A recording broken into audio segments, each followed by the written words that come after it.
যখন কোনো বান্দা সূরা ফাতিহার একটা করে আয়াত বলে আলহামদুলিল্লাহি রাব্বিল আলামিন, সঙ্গে সঙ্গে আল্লাহ জবাব দিয়ে বলেন হামিদানি আবদি, বান্দা তুই আমার প্রশংসা করলি।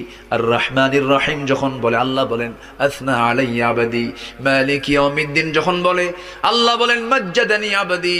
এরপরে যখন বলে ইয়াকা না'বুদু ওয়া ইয়াকা নাস্তাঈন পর্যন্ত যখন বলে আল্লাহ বলেন বান্দারে তুই আমার কাছে কি চাস, প্রাণ খুলে চা রে বান্দা। ইহদিনাস সিরাতাল মুস্তাকিম থেকে শুরু করে নিয়া ওয়ালাদ-দাল্লিন পর্যন্ত যখন বান্দা বলে তখন আল্লাহ বলেন বান্দা নামাজের মধ্যে এমন প্রেমের খেলা খেললি বান্দা, তুই যা চাইলি সব আমি আল্লাহ কবুল করলাম। ওই বান্দা যখন রুকুতে যায় আল্লাহ তখন অস্থির হন।